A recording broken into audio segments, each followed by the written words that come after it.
né? Onde ele finalizou a última lição, né? Que é uma frase que é uma fórmula, como ele mesmo chama, uma fórmula, né? Essa fórmula, a transferência e a atualização da realidade do inconsciente, né? Então, essa lição é a lição onde ele vai, a princípio, finalizar a transferência, né? Que ele vinha trabalhando esse conceito, e nas próximas lições ele vai introduzir as pulsões. E aí é que, hoje mesmo, eu já começo a falar das pulsões, entendeu? Não há como você falar de sexualidade sem falar de pulsão. Então, hoje eu vou introduzir também a questão das pulsões, finalizar a questão da transferência e introduzir a questão das pulsões, né? E tudo isso através dessa forma. A transferência é a atualização da realidade do inconsciente. Só estou falando mais ou menos em linhas gerais, para a gente, enfim, aguardar um pouquinho mais antes das pessoas chegarem, né, para não terem muita dificuldade de pegar o encadeamento das coisas, né? Eu quero ver se a gente também cria aqui um clima mais de debate, de diálogo, entendeu? Onde as pessoas possam ficar bem à vontade para perguntar, para esclarecer alguma coisa ou para colocar alguma ideia, alguma reflexão que tiveram a partir das minhas colocações, né? É claro que, como eu bem disse, é um recorte, né? Então, é sempre difícil promover um corte, né? Enfim, como eu bem disse, né? Isso exige uma certa escolha, né? Bom, eu vou começar, tá? Eu vou começar da seguinte maneira, né? Na última aula, eu estive falando sobre a transferência como fechamento do inconsciente, né? E é lógico que o Lacan tira isso do Freud, né? O Freud já afirmava em relação à transferência, ele trabalhava a transferência como resistência e como condição do tratamento, né? Isso é muito importante. Por quê? Porque é como o próprio Lacan diz, a transferência ela barra o inconsciente e, ao mesmo tempo, o que o Lacan vai tentar mostrar é que, ao mesmo tempo que ela interrompe o inconsciente, ela também presentifica o inconsciente. Então, pensar a transferência como fechamento do inconsciente mostra o quê? Que existe uma relação estrutural entre a transferência e o inconsciente. Tá?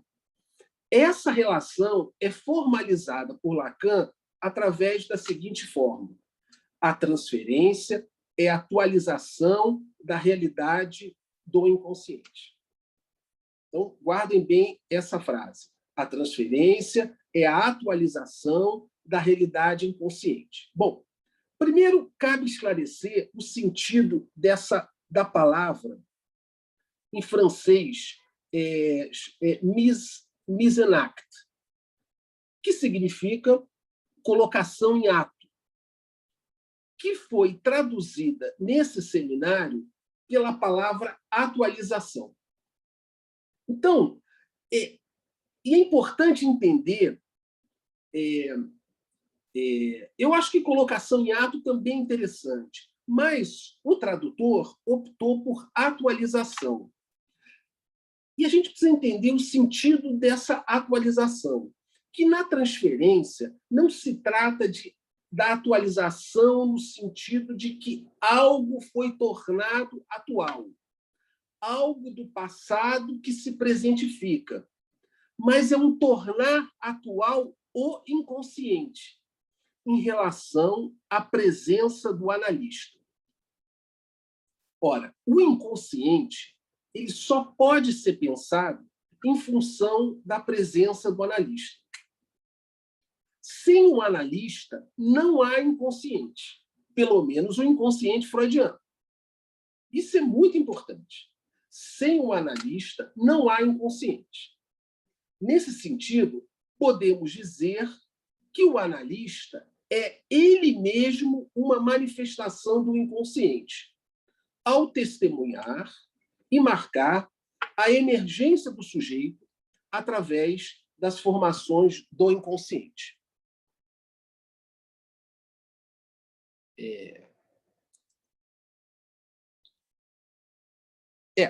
Olha só, gente, isso é muito importante. Sem um analista não há um inconsciente. O inconsciente só existe em função do analista.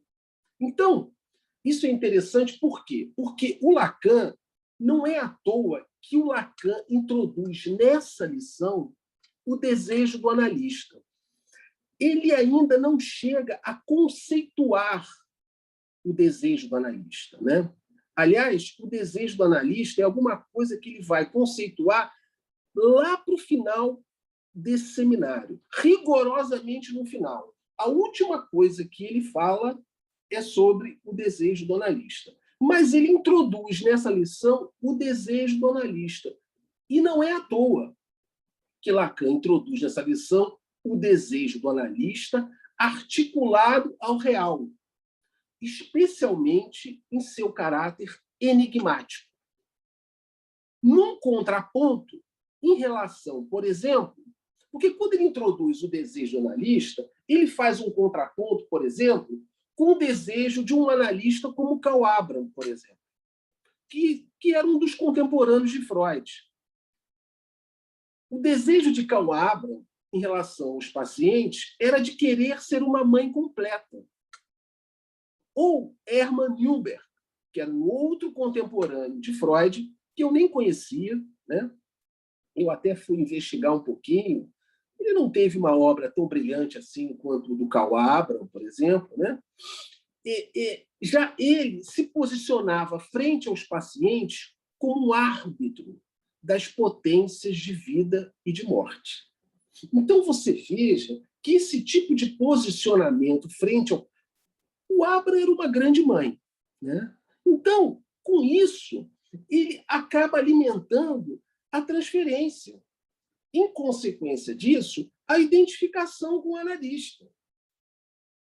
O resultado disso é que a análise nunca termina.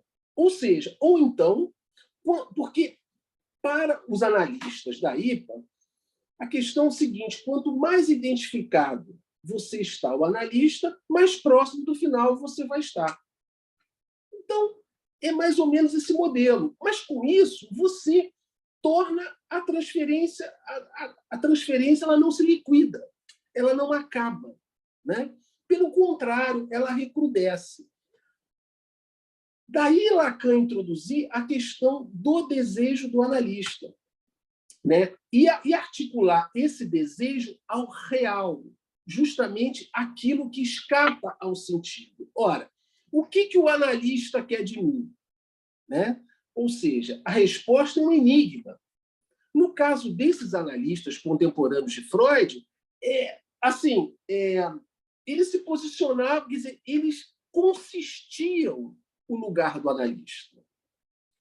Quando, na realidade, o que você visa é que o paciente possa experimentar o contrário, essa dissimetria. Você não está ali para ficar respondendo às demandas do paciente, né? Muito pelo contrário, porque senão ele não vai experimentar esse indizível, esse enigmático do desejo do analista, né? Então, com a presença do analista, né? Com a presença do analista, Lacan ele está se referindo ao movimento de pulsação temporal do inconsciente, movimento através do qual emerge o sujeito numa abertura que se dá para, em seguida, tornar-se a fechar. Então, o inconsciente é esse movimento de pulsação temporal entre abertura e fechamento.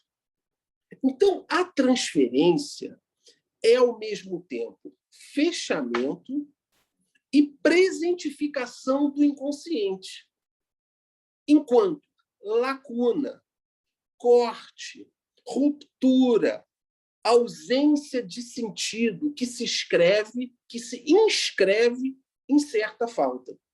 Então, o inconsciente, gente, não é o sentido, né?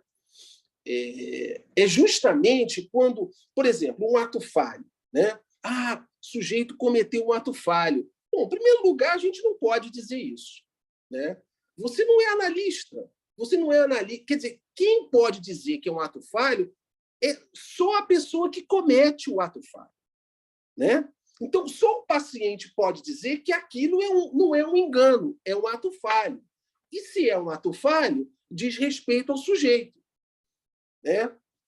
Para que aquilo seja um ato falho, é preciso que o sujeito se implique com essa falha. Então, o inconsciente não é o sentido que vai ser extraído desse ato falho.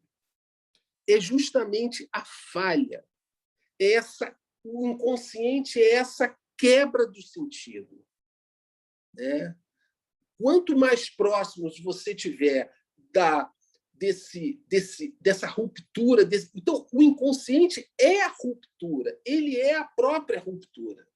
Ele não é o sentido que você vai extrair dali.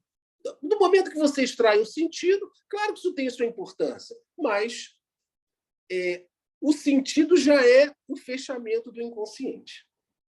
Então, isso só mostra o quê?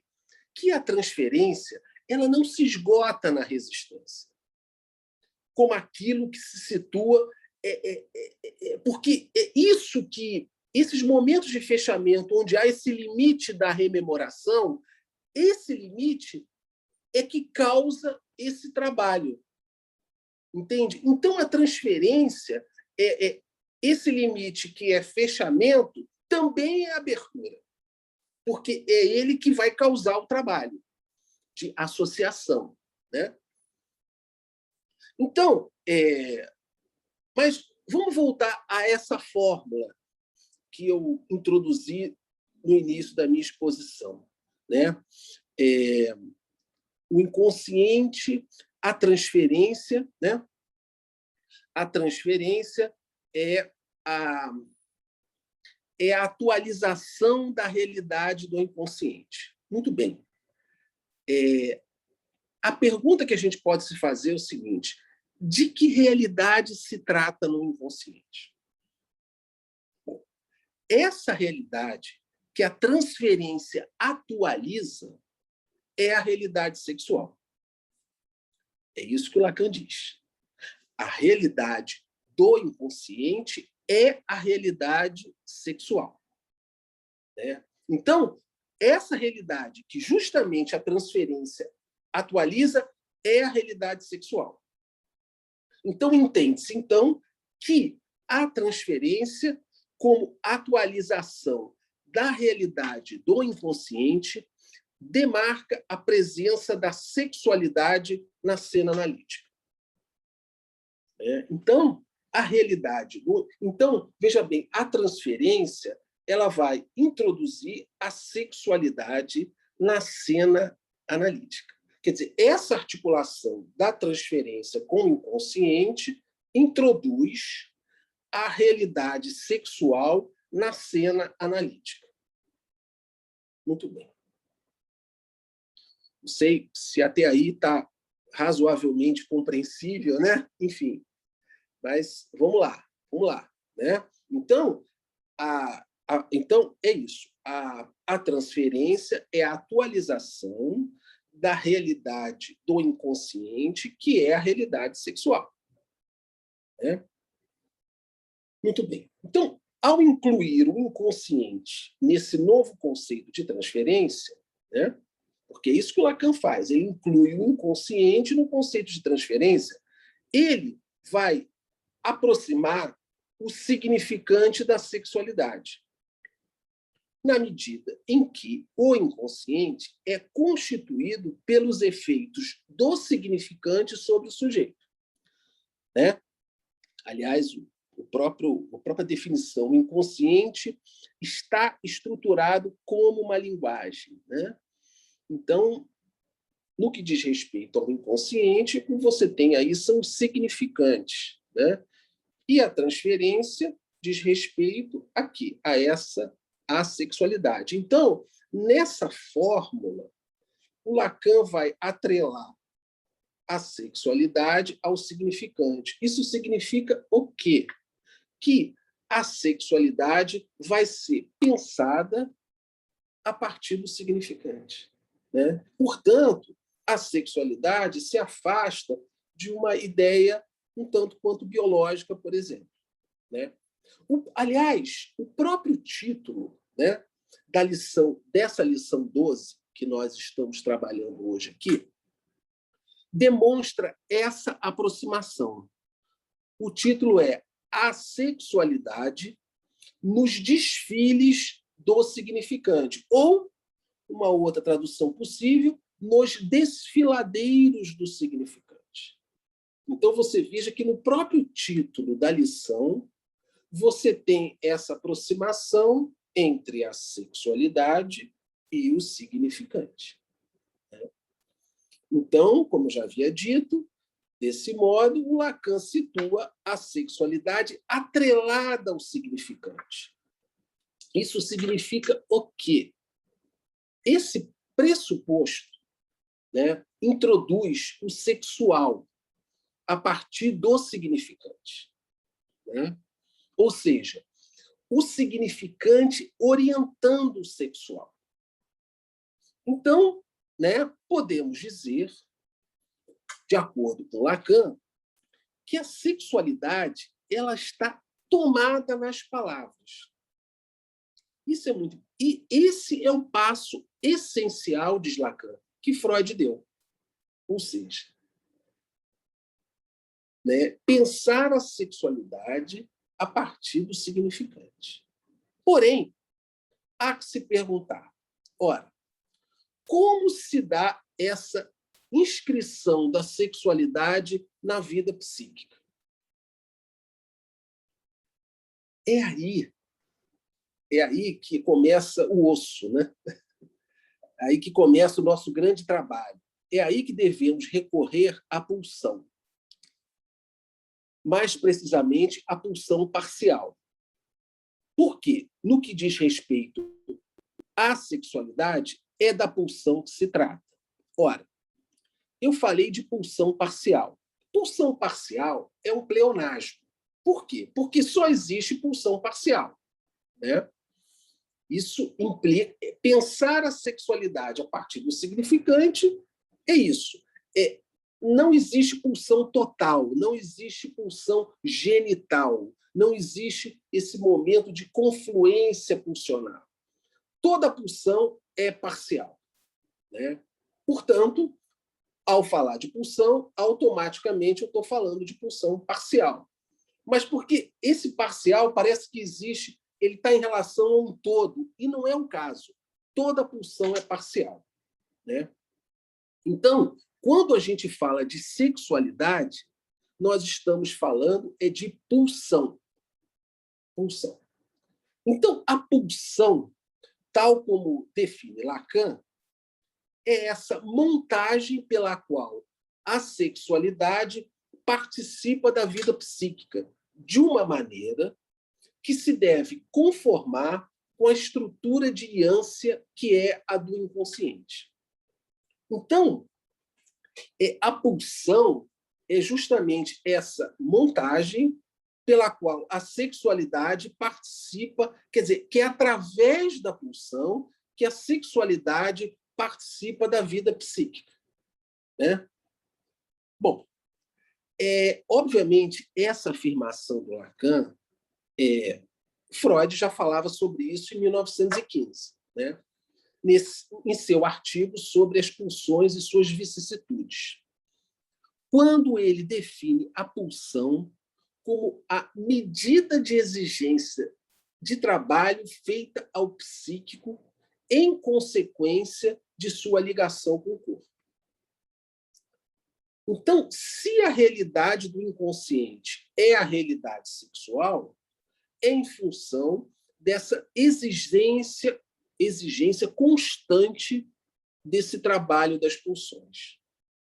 Então, essa frase, né, do Freud, quando ele define o conceito de pulsão, a pulsão como medida da exigência de trabalho feita ao psíquico em consequência de sua ligação com o corpo. E é claro que esse corpo não é o corpo orgânico, né? É o corpo pulsional, né? E a pulsão é com que a gente tem que se haver, né? Então, a partir daí, podemos dizer o quê? Que a transferência, em sua dimensão simbólica, destaca a sexualidade e suas determinações significantes.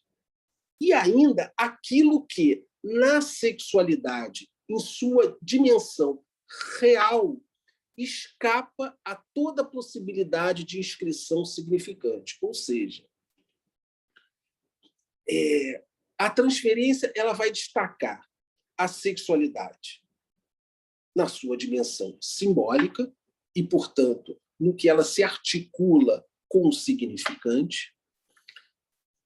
E a transferência também vai falar da sexualidade em sua dimensão real, ou seja, naquilo que escapa a essa inscrição significante, né?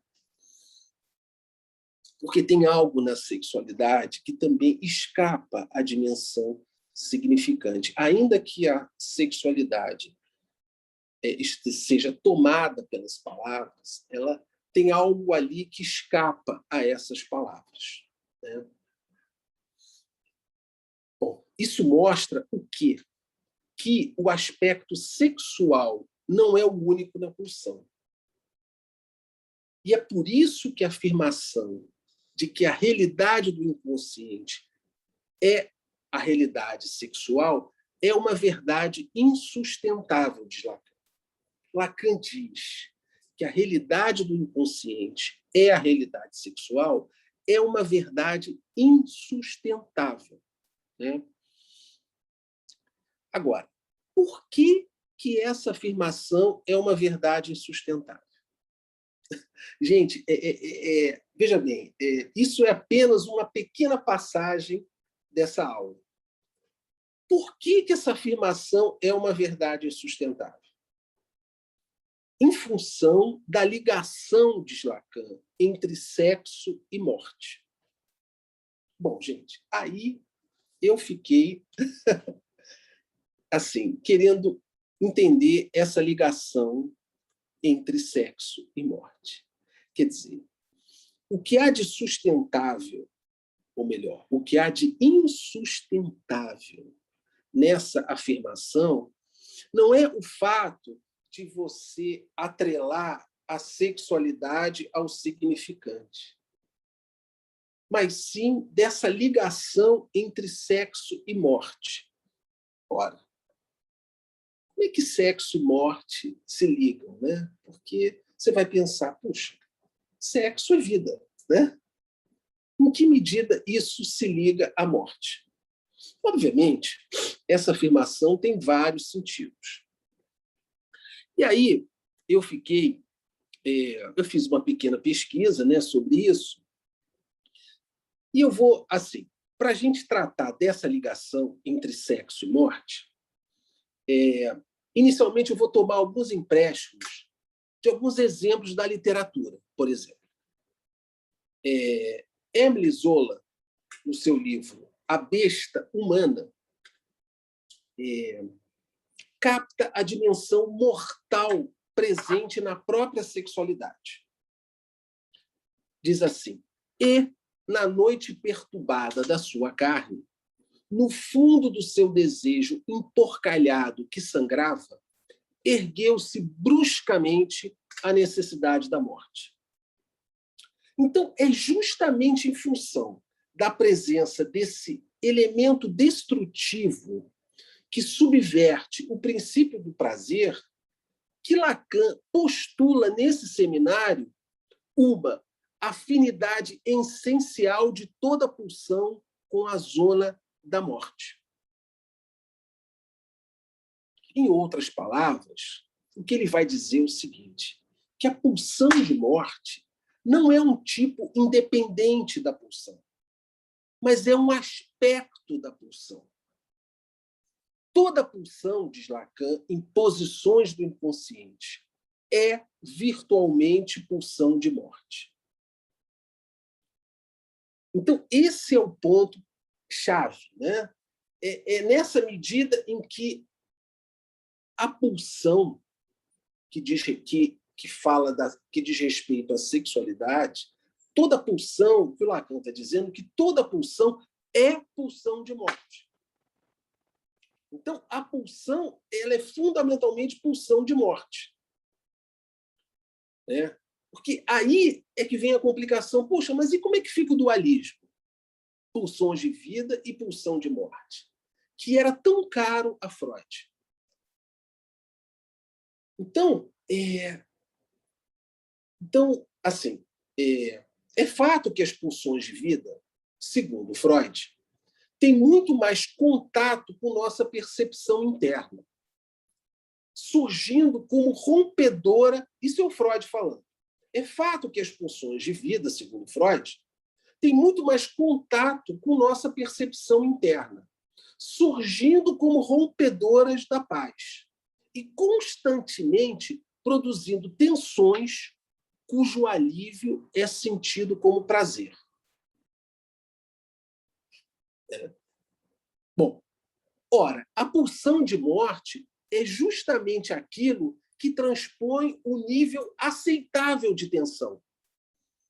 Não sei se vocês vão concordar comigo, mas essa tensão permanente, né, da pulsional, né,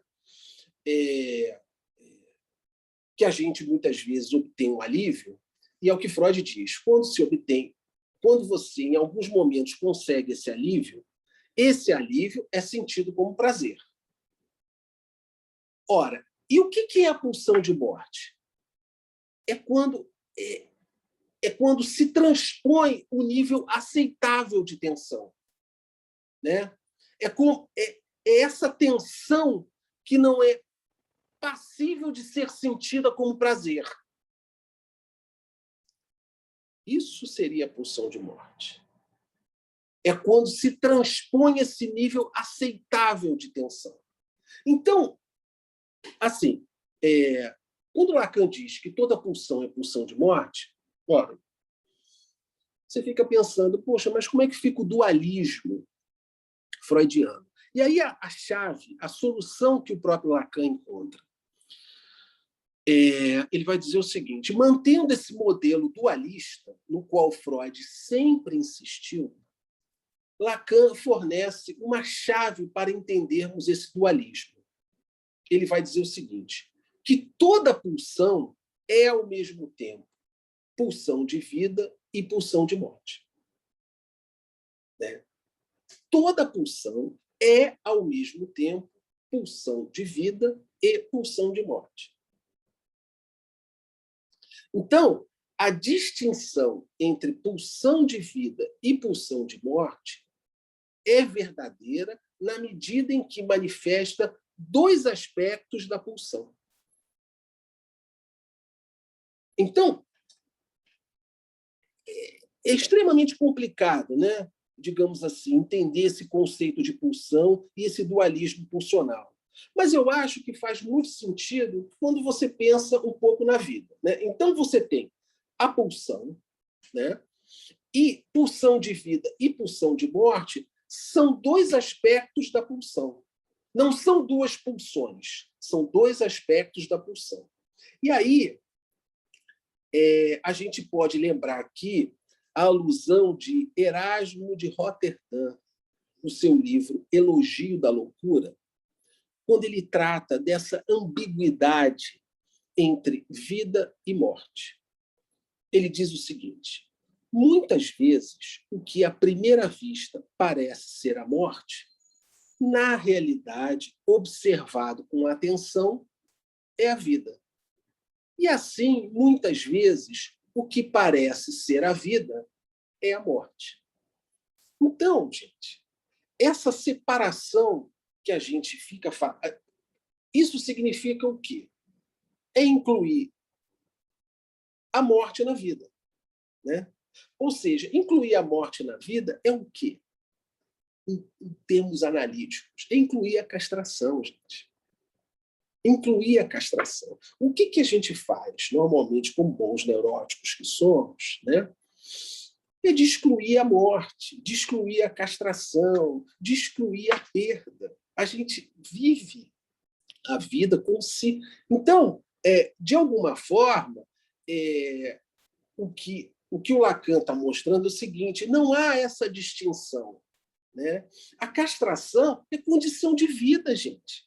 É a morte condicionando a vida. O que né? Assim, o Lacan diz em relação ao inconsciente, perder é a condição de você ganhar essa partida com o inconsciente.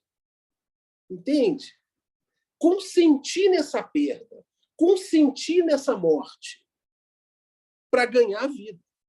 Então, é isso que eu... Assim, incluir a morte na vida. É isso que é bem difícil, né? A gente lida com... Assim, a gente lida com muito espanto quando diante da perda, né? Claro que a gente está falando aqui, não estou falando de uma morte real, estou falando de uma morte nesse sentido simbólico, né? Dessa perda, né?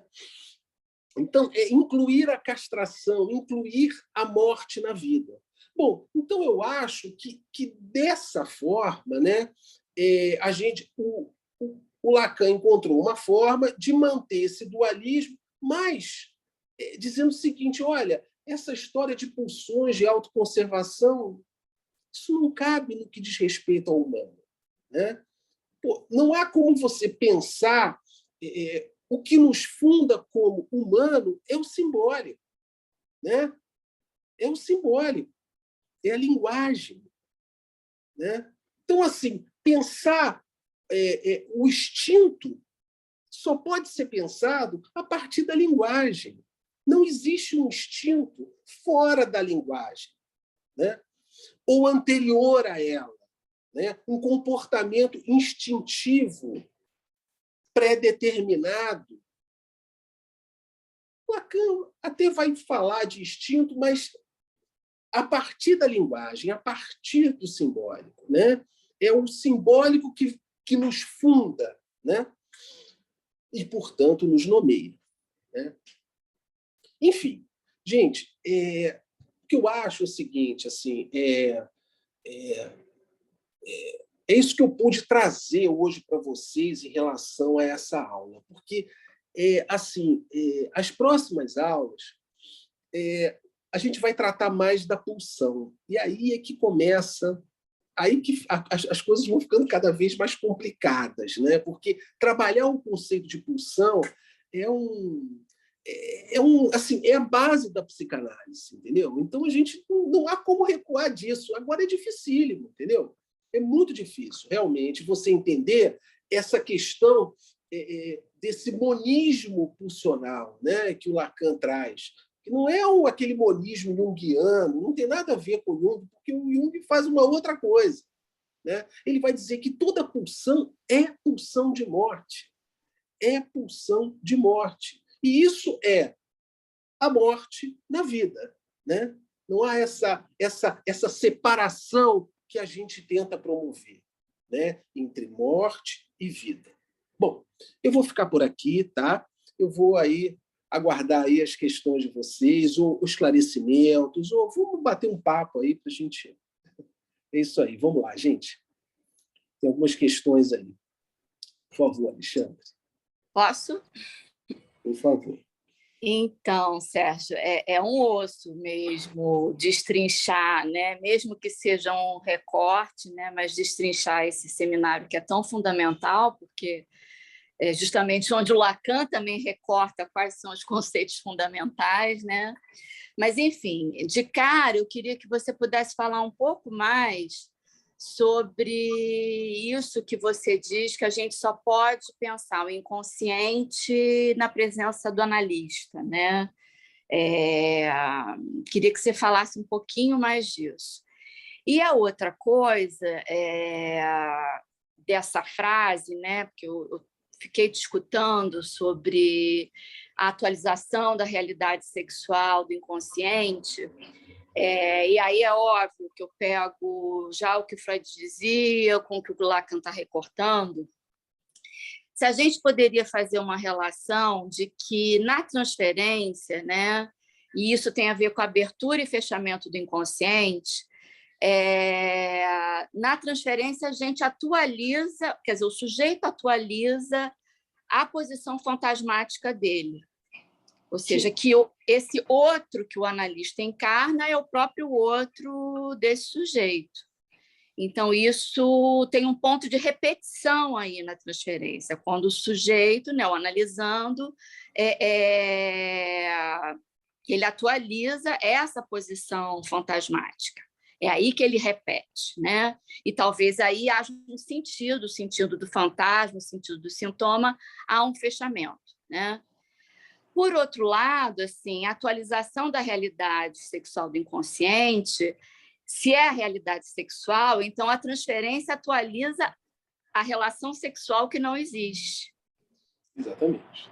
Né? E aí é esse ponto de real, né, que comparece e que abre, mas que rapidamente o que o analisando quer é fechar, porque ele não quer saber da relação sexual que não existe, né? Ele quer o amorzinho, o amor ou o ódio, ele quer as paixões do ser analista, né? Obrigado. Então, se a gente pode pensar nisso que você fala de abertura e fechamento a partir dessas duas posições, da repetição da posição fantasmática do analisando, mas, por outro lado, também uma recusa, né? Quer dizer, o trabalho de análise também vai levando o sujeito a poder consentir, né? Não sei se essa é uma boa palavra, mas da relação sexual que não existe e que, em última instância, é que o outro não existe. Assim, enfim, um comentário aí. Não, é interessante isso que você coloca, por quê? Porque a repetição. Mas o que se repete na transferência, né? Para além dessa questão da posição fantasmática que você mencionou? É a questão da não existência da relação sexual. É esse mau encontro, né, que se repete e que o analisando repele. Né? Então, os momentos de abertura. Então, a repetição ela diz respeito a esse desencontro, a esses momentos de desencontro, porque o que se repete é isso. E é isso que o analisando não quer saber, desse desencontro, entende? Que o analista, por conta do desejo do analista, há que sustentar. Né? E não promover o encontro, como Karl Abraham fazia. Vem cá, meu. Uma grande mãe. Uma grande mãe, um grande pai, um grande juiz, sei lá o quê. Enfim, e essa questão que eu falei, Sérgio, do analista... Eu queria colocar minha questão, porque tem a ver com isso, com essa questão da presença do analista. Porque você disse isso, né? Que só se pode falar inconsciente na presença do analista. Tá, aí, ok. Só que você trouxe essa frase, né? Que a transferência é a atualização da realidade do inconsciente. E o Freud já falava que a transferência ela não é exclusiva da psicanálise, né? Nem dos psicanalistas. Tanto é que a gente pode falar em transferência nas relações, enfim, instituições e etc. Né? Então, se a gente pode falar de transferência fora dessa relação do analista do analisante, como que a gente não pode falar de inconsciente se a transferência é a atualização da realidade do inconsciente? Eu chego ao ponto de dizer... Eu queria falar também, desculpa, mas a minha questão também está atrelada a isso. Perfeito, eu acho que é melhor para você, se você permite, se você concorda. Claro, vai lá. Tá. Bom, então, uma das questões é essa que a Ana Paula trouxe na explanação dela, quando você diz, aliás, a Ana Luísa também pegou isso, quando você diz que só se pode falar de inconsciente na presença do analista. Bom, eu tomei de outra maneira que não da Ana Luísa, porque logo depois você diz o inconsciente é estruturado como uma linguagem. Então, é a linguagem que instaura o inconsciente. Então, eu acho que já está na linguagem o inconsciente. Agora, eu entendo que, quando você falou isso, provavelmente, eu entendi, você estava se referindo a uma análise. Numa análise, a formação do inconsciente só se dá na presença do analista porque ela precisa ser recortada. E aí eu entendo. Mas, fora disso, não, porque o inconsciente ele faz parte da estrutura da constituição do sujeito, né? Ele está na linguagem. Então, ele está ali o tempo todo. Agora, antes de mais nada, eu queria te dar os parabéns. Eu acho que essa sua aula podia durar um mês, porque eu fiz uma lista de questões, não vai dar tempo de falar tudo, mas por que eu acho que essa sua aula ficou assim tão densa? Um osso, eu achei realmente um osso. Embora importante, né? Porque é a base da psicanálise, eu acho que você está trazendo hoje. Você trouxe não há inconsciente na presença do analista, você trouxe a realidade sexual atualizada na transferência, que é o que a Ana Paula mostrou, não há relação sexual. Você trouxe não há significante para a falta de significante no campo do outro. Quer dizer, você trouxe todos esses não haver que dizem exatamente dos efeitos da presença do desejo do analista, que é real. Eu sintetizei assim, quer dizer, ao trazer o desejo do analista, pipocou, né? Desdobrou em todos esses não há significante, não há relação sexual, porque é disso que se trata no real, né? Agora, eu fiz uma observação em relação à pulsão de morte, que o próprio Freud fala, ele trabalha esse dualismo, vários dualismos, aliás, das pulsões, né? Pulsão do eu, pulsão da conservação, etc., pulsão sexual, mas ele depois, em relação à pulsão de vida, à pulsão de morte, ele diz a vida é apenas um desvio para a morte, e aí ele admite que toda pulsão é pulsão de morte, incluindo a vida na bem lembrado, bem lembrado. Você lembra disso? Está na Pulsões Sejustinas, né? Bom, Sérgio, olha só, é muita coisa que você trouxe. Outra coisa, assim, a pulsão de morte, o Freud fala que é o retorno ao inanimado, que, portanto, é inexorável. Achei bonito também, parece óbvio, você falou assim, toda pulsão é parcial. Eu nunca tinha pensado nisso. Aí eu pensei, lógico que é parcial, se fosse total, não pulsava, porra, né? Pulsava uma vez só. Exatamente. Freud, olha, você foi assim, divino, maravilhoso, mas deixou a cabeça da gente entupida de questão. Depois tem que dar um tempo para digerir. Claro, para a gente sedimentar e digerir. Vem cá, deixa eu só ver se tem mais alguma. Obrigado, Tereza, pelas questões. Tem mais umas questões aí também? Sérgio, eu queria falar. Por favor. Pode falar. Sérgio. Oi, acho que eu não estou te escutando muito bem. Pode falar, pode falar. Eu queria brincar aí com duas questões, uma apontada para a Tereza. Lília, tá? Eu queria colocar uma questão que eu achei super bem colocada, a questão da Ana Paula, quando ela linkou tudo que você abordou com a questão de não haver relação sexual, que é isso que o analisante se dá conta, porque isso está no nível do real, e esse corte que ele não consegue suportar, daí a questão da repetição o tempo todo.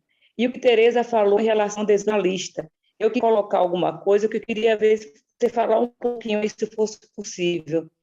Em relação ao desejo do analista, que Lacan fala que o desejo do analista tem que ser um desejo advertido. E esse advertido, no sentido de que ele advertido, no sentido desejo advertido. E que eu queria saber se tem alguma relação, eu imagino eu analiso eu entendo esse desejo advertido no sentido de que, como Tereza colocou, o analista tem que suportar, aguentar esse lugar de desejo, né? E esse desejo advertido seria justamente isso, não a compreensão, mas ele sabe da falta em si, né? Ele sabe desse lugar de falta. E é justamente não respondendo essas demandas que chegam do analisante, isso que a Ana Paula colocou como não há relação sexual, que o analisante não suporta, ele sustentar esse lugar, porque é divertido justamente porque não passa no nível da compreensão, de entender o outro, passa no sentido de que o desejo é da ordem desse real, que tem que suportar essa falta, que suportar que não existe relação sexual, e esse real o tempo todo batendo na porta, que você linka aí com a questão da castração, dessa morte cotidiana, que não é a morte física, é uma morte simbólica, mas que está aí o tempo todo nos atravessando e nos convocando a dar conta desse processo de castração. Mais ou menos seria isso. Obrigado. É muita coisa. É uma questão grande. Bom, gente, deixa eu começar a falar um pouco, né? E depois a gente vocês podem colocar mais questões, entendeu? Senão fica muito grande. Em primeiro lugar, eu estava pensando isso que a Ana Luísa colocou, junto com a Ana Paula também, essa questão que eu estava falando, né? É claro que a transferência ela se manifesta na relação com o professor, enfim, na relação com o médico, né? A transferência se manifesta ali, mas o inconsciente freudiano, o inconsciente, ele, por exemplo, o sujeito comete um ato falho, né? Falando, por exemplo, nesse momento eu tô aqui falando, por exemplo, né? Isso só vai ser um ato falho na análise, né? A partir, assim, o inconsciente, ele eu chego, inclusive, a dizer que o analista é uma manifestação desse inconsciente. Quer dizer, o analista é que vai fundar esse inconsciente. Fora do dispositivo analítico, esse inconsciente ele está ali atuando, mas ele não é interpretado, ele não pode ser interpretado. Você interpretar uma manifestação do inconsciente fora do dispositivo é uma selvageria, entende? Então, isso que a gente faz muitas vezes, a pessoa está ali falando e, de repente, ela se confunde, aí todo mundo diz, fulano cometeu um ato falho. Como é que vocês podem interpretar isso como ato falho? Né? Só quem pode falar que é um ato falho é o próprio sujeito e ainda no dispositivo. Ele precisa se implicar com aquilo. Né? E isso se dá na análise. Eu queria falar mais um pouquinho sobre isso, porque é o seguinte, eu acho que quando você fala na presença do analista, eu até concordo, porque a presença é a presença real e não a presença física. Mas quando você fala que tem que estar no dispositivo da análise, eu não concordo. Eu concordo que tem que estar numa análise. Porque, olha só, muitos clientes, você sabe disso, estão no dispositivo de uma análise, comete um ato falho e diz, não, eu me enganei, é porque isso assim, assim, assim. Então, não reconhece como ato falho. Não é o dispositivo que vai dar estatuto de ato falho ao ato falho. Você tem razão, é a presença do analista. Mas a presença do analista enquanto real. Você pode cometer um ato falho aí e você considerar o ato falho. Eu não posso dizer, meter o dedo no seu ato falho, mas você, agora, nesse momento, fora do dispositivo, você pode, porque você está atravessado pela presença do analista. Você está atravessado pela sua análise. Eu acho que isso é que caracteriza a possibilidade de escuta de um ato falho. É o sujeito estar atravessado pela o inconsciente desejo advertido. E eu fiquei pensando, advertido tem a ver com uma outra versão. Então, eu cometo um ato falho e isso indica para mim que é uma outra coisa, não um engano, nem um esquecimento, entendeu? Mas eu assim, trouxe assim essa questão do desejo advertido, né? Mas advertido do quê? A gente tem que tomar um cuidado porque não é um desejo prevenido, né? Porque o desejo prevenido é um desejo fóbico, né? É o contrário. Ela colocou muito bem, advertido, mas advertido do quê? Da não existência da relação sexual. Ou isso que a Ana Paula trouxe. de uma outra advertido versão. disso. O desejo do analista é um desejo advertido da não existência da relação sexual. Da não existência de um significante. Entendeu? Da não existência de um significante. E advertido da castração. Isso, castração, uma outra versão, advertido. Da castração, da falta dele. Uma outra versão. Advertido. Advertido, eu entendi etimologicamente que se trata uma outra versão. Pode ser outra coisa, né? Esse deslizamento significante. Eu acho que é isso que eu posso entender como advertido. Agora, esse sujeito inconsciente, claro que ele pode se manifestar em qualquer âmbito, né? Mas é na presença do analista, né, penso eu, que ele adquire esse estatuto significante. É porque fora da presença... o que é você... Quer dizer, você pode cometer ato falho em vários outros lugares. O inconsciente é isso, está estruturado como uma linguagem. Mas, no entanto, para que ele seja... para que ele tenha valor, né, é preciso o analista, né? É preciso a presença do analista. Melhor, Teresa tem razão, melhor que o dispositivo é a presença do analista, né? Enfim, que vai dar a esse ato falho um estatuto inconsciente. Entende? Então, é nesse sentido que eu estava tentando dizer que eu penso que o analista... É por isso que ele vai trabalhar muito essa questão do desejo do analista, esse desejo que é vazio, esse desejo que é opaco, esse desejo que não deseja, a rigor não deseja nada, né? Então, que é muito diferente daqueles pós-freudianos ali, que ele estava dialogando, Lacan, eram contemporâneos, inclusive, dele, alguns deles, enfim. Eu não sei se eu consegui responder muito bem, ainda tem que trabalhar um pouco mais isso, né? É uma ideia que... Porque uma pessoa que terminou a sua análise, como é o meu caso, eu não vou ao analista, não tenho a presença física do analista. Uhum. Um ato falho, ele é reconhecido e ele tem efeito de interpretação, mesmo que eu não vá à presença física do analista. Porque a presença que se trata aí é a presença do analista enquanto falta de significante para o significante no campo do outro, ou seja, presença real do analista. A presença real mas do não analista... faz diferença a maneira como você toma esse ato falho na presença do analista? É claro, tudo bem, você finalizou a sua análise, né? Mas é claro que é muito diferente, mesmo para quem já terminou a análise, você levar um sonho para o analista, né? Tem diferença, gente. Né?